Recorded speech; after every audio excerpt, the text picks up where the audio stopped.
Hey class, welcome to lesson 1. So this week we're going to just start things off on a more philosophical note and just looking at things in more broad terms, just so you can start to get your feet wet and get comfortable with some of the terminology and some of the principles behind research and scientific methods.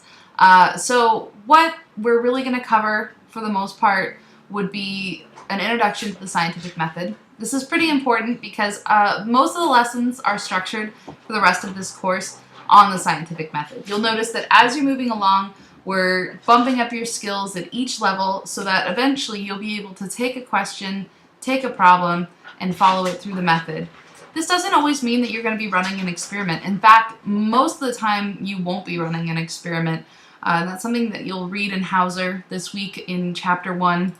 Most practitioners don't do a lot of research, but it is still very important for you to be able to answer questions. And that might also mean using the same scientific method to review the literature, check out some things other people have done, and get a feel for what the answer might be based on their own experiences. So this week, the main focus is going to be the first step of the scientific method, which is identifying your problem, and that's going to be what your assignment is based on. But we're also going to talk about ethical considerations in research and how that plays into bad science.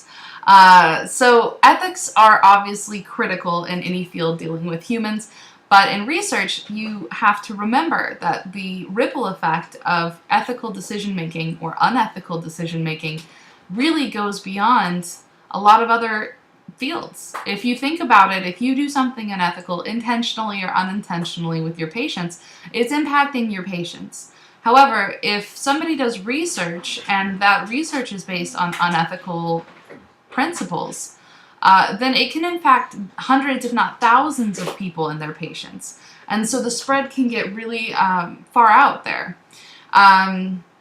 Also, you have to take into consideration whether the actual findings of your research are valuable or helpful.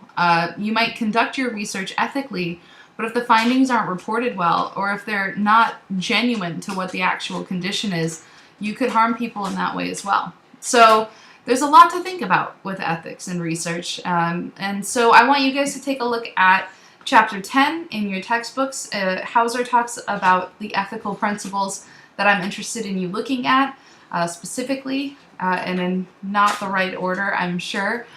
They would be beneficence, autonomy, justice, fidelity, and non-maleficence. So I want you to kind of focus on those broader areas and kind of see the interplay of how they move into our principles and start thinking about how they might impact a scientific study. So you have a talk today.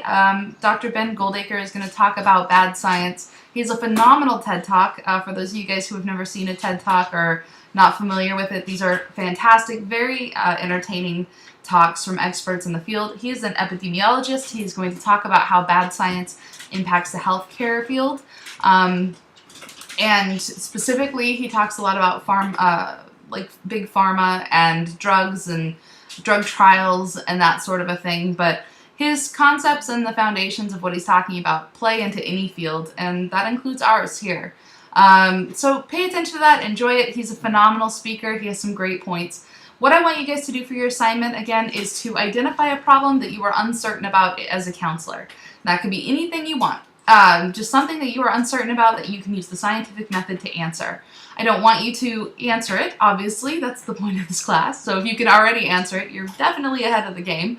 But I do want you to think about some ethical considerations that might come up while you were trying to answer this. What are some things that might cause issue? What are some things that might get in the way of answering it ethically? And you'd be surprised, there are lots of ways that people can run into ethical issues. So let Hauser Chapter 10 kind of guide you with that. If you have any questions, please feel free to throw them onto the questions for the instructor board or shoot me an email. Both are totally fine. And other than that, happy reading, happy watching, happy formulating, and happy discussing. I'm really looking forward to seeing what you guys have. We'll talk to you next week.